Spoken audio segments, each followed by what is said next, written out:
Unfit for cultivation, agriculture purpose కావాలన్నా ఇది non agriculture purpose ఉండొచ్చా అనేది డిసైడ్ చేయాల్సిన బాధ్యత తహసీల్దార్ది. ఇక్కడ ఏది మొదలు కలెక్టర్కు ఉండే, తర్వాత అది బీకేసి ఆర్డీఓకి ఇచ్చింది, తర్వాత ఇప్పుడు కేసీఆర్ పీరియడ్ తహసీల్దార్స్కి వచ్చింది.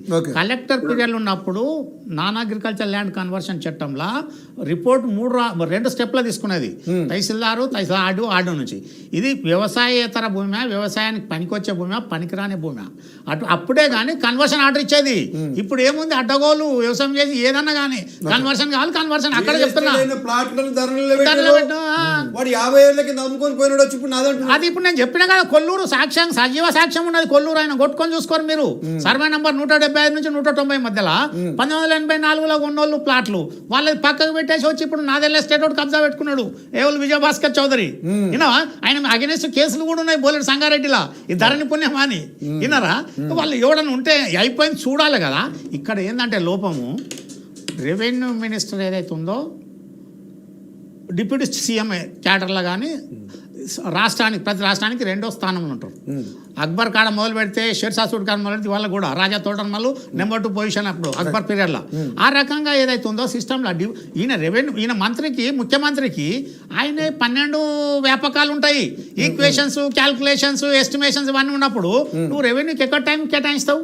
రెవెన్యూ మంత్రి లేని 5 ఏళ్ల పీరియడ్ ఏ రాష్ట్రం అని ఉన్నదా?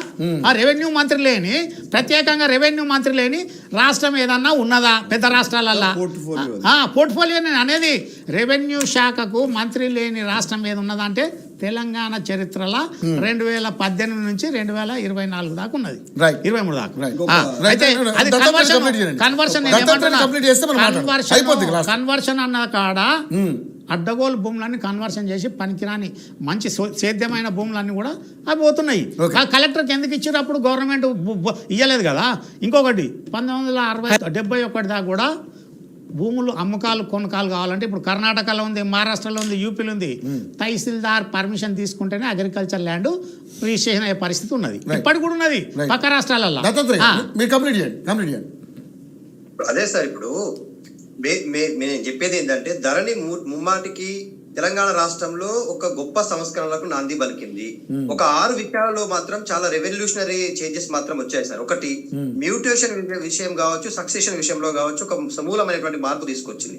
రెండోది, ల్యాండ్ వాల్యుయేషన్ సర్టిఫికేట్ ని ఇమీడియట్ గా ఇవ్వడం అనేటువంటి జరిగింది విదిన్ వీక్ డేస్ లో. ఇంకోటి, భూమి మార్పిడికి ఎలాంటి ఆటంకాలు లేకుండా తహసీల్దార్ ఆధ్వర్యంలో ఈ 3 స్టెప్లు ఏదైతే ఆర్డీఓ గారు కావచ్చు, కలెక్టరేట్ గారు కావచ్చు, ఇట్లా ఈ పద్ధతులన్నిటికీ స్వస్తి బలికి ఆ తహసీల్దార్కే పూర్తి స్థాయిలో సబ్ రిజిస్ట్రార్ రైట్స్ ఇవ్వడం వల్ల ఆ సమస్య కూడా పరిష్కారం అయింది. ఇంకోటి, వ్యవసాయ ఆధారమైనటువంటి భూమి, వ్యవసాయ ఆధారం కాని భూమి అనేటువంటి తేల్చడం కూడా, ధృవీకరించడం కూడా, తనిఖీ చేయడం కూడా క్లియర్ అయింది. ఇంకోటి, రైతు తన భూమిని రిజిస్ట్రేషన్ చేసుకునేటువంటి క్రమంలో రైతు స్వతహాగా తన మొబైల్ కు కానీ లేకపోతే తను వచ్చి చూసుకున్న తర్వాత ఒక ఓటీపీ వచ్చిన తర్వాత ఆ ఓటీపీ ఎంట్రీ చేసిన తర్వాతనే ల్యాండ్ అనేటువంటిది రిజిస్ట్రేషన్ కావడం జరుగుతా ఉంది.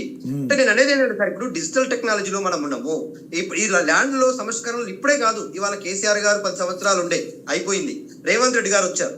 రేవంత్ రెడ్డి గారు టెన్యూర్ లో కూడా పూర్తి స్థాయిలో ఈ ల్యాండ్ సమస్యలకు పరిష్కార మార్గాన్ని వెతకలేరు సార్. ఎందుకంటున్నారంటే మీలాంటి చాలా మోస్ట్ సీనియర్ నాయకులు ఒక రకమైనటువంటి అవగాహనతో కూడినటువంటి అడ్వైజెస్ ఇస్తారు, ఇంకో రకమైనటువంటి నాయకుడు వచ్చిన తర్వాత లేదా ఇంకొక రకమైనటువంటి అధికారులు వచ్చిన తర్వాత ఆయనకున్నటువంటి అవగాహనతో ఇంకో రకమైనటువంటి ఆలోచన విధానంతో కూడినటువంటి నిర్ణయాలు ఇస్తారు. అంటే ఈ సమస్య అంటే ల్యాండ్ అక్రిడేషన్స్ లోనే వివిధ రకాలైనటువంటి సమస్యలు ఉన్నాయి కదా సార్. ల్యాండ్ ఓనర్షిప్ ఎవరికి ఉంది, ఎట్లా వచ్చింది, అది దత్తత వచ్చిందా, లేకపోతే గిఫ్ట్ రూపంలో వచ్చిందా, లేకపోతే స్వతహాగా వచ్చిందా, అది అగ్రికల్చర్ ల్యాండా, లేకపోతే చెరువు ల్యాండా, సిక్కం ల్యాండా, ఇన్ని రకాల వేరియేషన్స్ ఉన్న వాటికి ఏక పద్ధతిలో రిజిస్ట్రేషన్ చేయడం అనేటువంటిది ఎట్లా పాసిబుల్ అవుతుంది సార్? అంటే వ్యవస్థలోనే మార్పులు ఉన్నాయి కాబట్టి ఖచ్చితంగా వీటన్నిటికీ ఒక పరిష్కార మార్గం చూపడానికి తీసుకొచ్చేటువంటి ఒక గొప్ప ధరని ఇంటిగ్రేటెడ్ చేయడం తప్పు కాదు కదా sir. Integrated land records management సిస్టాన్ని తీసుకొచ్చిండ్రు, ఆన్లైన్ వ్యవస్థను ప్రవేశపెట్టినాము, ఆన్లైన్ లో స్వతహాగా ఏ రైతు అయినా కూడా చూసుకునేటువంటి ఫెసిలిటీ కల్పించినాము, ఈ మండల ఆఫీస్ లో చుట్టూ 24 గంటలు తిరిగే పరిస్థితి లేకుండా చేసినాము. ఇంకోటి ఏంటంటే ముఖ్యంగా లంచాలని అరికట్టే ప్రయత్నం చేసినాం.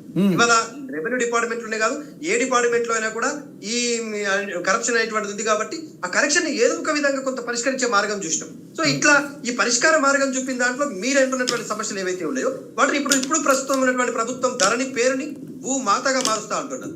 వెల్కమ్ చేద్దాం. వాళ్ళకి ఏం చెప్పండి, ఇప్పుడు మీరు ఇచ్చినటువంటి అడ్వైజెస్ అన్ని గత ప్రభుత్వంలో కేసీఆర్ గారు పరిష్కరించలేకపోయిన సమస్యలు ఈ విధంగా ఉన్నాయి, వీటికి మీరు ఈ పరిష్కార మార్గాలు చూపించండి అని అది సీనియర్ మోస్ట్ రెవెన్యూ డిపార్ట్మెంట్ లో అనుభవం నాయకులుగా మీరు యాజ్ అగ్రికల్చర్ లో మనకు రైతుగా ఒక గొప్ప రైతు నాయకుడిగా రైతు సమస్యలపై నిరంతరం కొట్లాడుతున్న నాయుడు గారు, మీరు యాజ్ ఉస్మాన్ యూనివర్సిటీ ఫార్మర్ విద్యార్థి నాయకుడిగా, ఇప్పుడు ప్రజెంట్ రిప్రజెంటేటివ్ బీఆర్ఎస్ పార్టీ నాయకుడిగా, మేము కూడా మనందరం కలిసి స్వతహాగా ఈ ప్రభుత్వానికి మనం మీ మైండ్ లో మెదిలినటువంటి ఆలోచనలు కానీ, మా మైండ్ లో మెదిలినటువంటి ఆలోచనలు కానీ ఖచ్చితంగా సలహాలు ఇస్తూనే ఉంటాం. ఇది ఒక రోజులో పరిష్కారం అయ్యేది కాదు సార్ ఇది రెవెన్యూ డిపార్ట్మెంట్. రైట్. దత్తన మీరు చెప్పినట్టు యాక్చువల్గా ఇప్పుడు ఛాన్స్ కూడా ఉంది. ఆగస్టు 2 నుంచి 23 వరకు ఛాన్స్ ఉంది. You can go with the portal or మీరు డైరెక్ట్ నాంపల్లి దగ్గర కూడా సీసీఎల్ ఆఫీస్ దగ్గరికి వెళ్ళి మీరు ఏదైతే అభిప్రాయాలు అది కూడా చెప్పొచ్చు. కానీ దత్తన కొన్ని 2 విషయాలు చెప్పాను, నేను అది చెప్పాల్సి ఉంటుంది. ఇప్పుడు కరెక్షన్స్ జరిగినాయి అంటే కరెక్షన్ జరగాలి, పరిష్కార మార్గాలు వెతకాలన్నప్పుడు ఇప్పుడు పెద్దలు కూడా చెప్పారు, వారు కూడా చెప్పారు. ఎక్కడ పరిష్కార మార్గాలు ఎక్కడ వెతుక్కోవాలి, ఎవరి ద్వారా వెతుక్కోవాలి, ఎవరికి చేయాలి? అంత పెద్ద నాయకులే పోయి కేసీఆర్ గారి దగ్గర పోయినా కూడా అది పరిష్కారం కాలే. ఒకళ్ళ చేతిలో నాయుడు గారు అన్నట్టుగా మొత్తం అంతా సోమేష్ కుమార్ గారు లాక్ ఓపెన్ చేస్తే ఈ సమస్యకి పరిష్కారం కాదంటున్నారు. నిజంగా అటువంటి పరిస్థితి ఉందా? ఇన్ని భూముల గురించి చెప్పారు కదా దత్తన. సార్ మాట నేను చెప్తాను, ఆయన చెప్పారు, మీరు చెప్పండి. సార్ ఇప్పుడు విషయం ఏంటంటే ఇంత వైవిధ్యంతో కూడుకున్న భూములు ఉన్నాయి, ఇంత వైవిధ్యంతో కూడుకున్న అంశాలు ఉన్నప్పుడు ఆటోమేటిక్గా ఆ వైవిధ్యతను పరిష్కరించాల్సిన బాధ్యత కేవలం సోమేష్ కుమార్ గారికి ఇచ్చేస్తే అయిపోతుందా? సోమేష్ కుమార్ గారు ఇక్కడ ఈ వైవిధ్యత తెలియదు, ఇక్కడ భూముల పరిస్థితులు ఇంకేం తెలియదు. కానీ ఏ పర్పస్ చేత వాళ్ళ చేతిలో ఉన్న కీ పెట్టి తెలంగాణ రాష్ట్రం మొత్తం దండిని మేము బాగు చేశామని అంటారు మీరు. ఇప్పుడు ఇందాక సార్ చెప్పినట్టు 18 లక్షల మంది దీంట్లో బాధితులుగా ఉన్నారు కదా, ఆ బాధితులు ఎవరు? మీరు చెప్పిన ఏది ఆ బాధితులు ఇప్పుడు 18 లక్షల మందిలో ఏ వర్గం వాళ్ళు ఎవరు ప్రధానంగా బాధితులు? ఇప్పుడు బక్క చిక్కిన వాళ్ళ దగ్గర భూమి ఎంత ఉంటుంది? అరెకరమో లేకపోతే ఎకరమో లేకపోతే 10 గుంటలో ఎంతో ఉంటుంది. ఇప్పుడు అవన్నీ ఇష్యూస్ సార్ మేమేమంటున్నాం. ఇప్పుడు మేము కాంగ్రెస్ పార్టీ ప్రతిపక్షంలో ఉన్నప్పుడు సార్, ఇప్పుడు మేము అధికారంలో రాకంటే ముందు కూడా గౌరవ్ భట్టి గారు కానీ శ్రీధర్ బాబు గారు కానీ వీళ్ళు పర్టికులర్గా ఒక అంశం మీద వాళ్ళు ప్రధానంగా ఒక అజెండా చేసారు. ఏంటంటే ఇప్పుడు ఇన్ని ఇష్యూస్ ఉన్నాయి కదా, దాన్ని రిజాల్వ్ చేయడానికి మార్గం ఏంటి? సరే మార్గాలు అయితే మీరు వెతుక్కుంటారు, కానీ రేజ్ చేసే వాళ్ళు ఎక్కడ రేజ్ చేయాలి అంటే ఏ వేదిక ద్వారా రేజ్ చేయాలి? ఇప్పుడు సార్ గారే రేజ్ చేయడానికి సీఎం గారి ఆఫీస్ దగ్గరికి పోవాల్సి వచ్చింది, ఇంకా వాళ్ళు రేజ్ చేయడానికి ఎక్కడ అవకాశం కాలేదు. కానీ అప్పుడు ఎవరి దగ్గర పరిష్కారం కావాల్సి? ఇప్పుడు మీరు చెప్పినట్టు సరే పెద్దవాళ్ళు చదువుకున్న వాళ్ళు కాబట్టి వాళ్ళకి ఈజీ అవుతుందేమో పొలిటికల్ యాక్సెస్ ఉండడం వల్ల, కానీ ఒక పేదవాళ్ళు బక్కచిక్కిన వాళ్ళు ఎక్కడ ఈజీ అవుతారు? ఇప్పుడు అప్పటి వరకు భూమి మీదే ఆధారపడిన వాళ్ళు సడన్గా ఒక ఏదో పెద్ద వేరే రాష్ట్రం నుండి వేరే దేశంలో సడన్గా నా భూమి అన్నప్పుడు ఇది నీ భూమి కాదు నేను చేసుకుంటా అని చెప్పి. సరే ఇంకో విషయం చెప్పనా మీకు, 12 సంవత్సరాల వరకు ఏదైతే మనం భూమికి చేసుకుంటామో ఆ భూమి మనదే ఉంటుంది. కానీ ధరణి పోర్టల్ ఆ ప్రొవిజన్ తీసేసిరు. అటువంటి ఏం సంబంధం లేకుండా ఆ ధరణిలో కనుక ఆ పేరు వచ్చేస్తే అడ్వర్స్ పొజిషన్ ఆటోమేటిక్గా ఆ భూమి నీదే అన్నట్టు ఉండే. ఇందాక మీరు చెప్పిన మాటలు ఏదైతే ఉందో అది కేవలం పైన అవి మెరుగులు దిద్దే అంశాలు, కానీ మూలాల్లో పోయినప్పుడు ఎవరు బాధితులుగా ఉండే, ఎవరు ఇబ్బంది పడారు? ఇందాక దత్తాత్రేయ గారు మాట అన్నారు, మా దగ్గర జరిగినటువంటి లోపాలని మీరు సరి చేయగలరా? 100%. సరే ఇప్పుడు సార్ కూడా మా దగ్గర లోపాలు జరిగాయి అంటున్నారు, మా దగ్గర దారుణాలు జరిగినాయి అంటున్నారు, మీరు సరి చేయగలరా? ఇప్పుడు ఆయనకేం తెలుస్తుంది?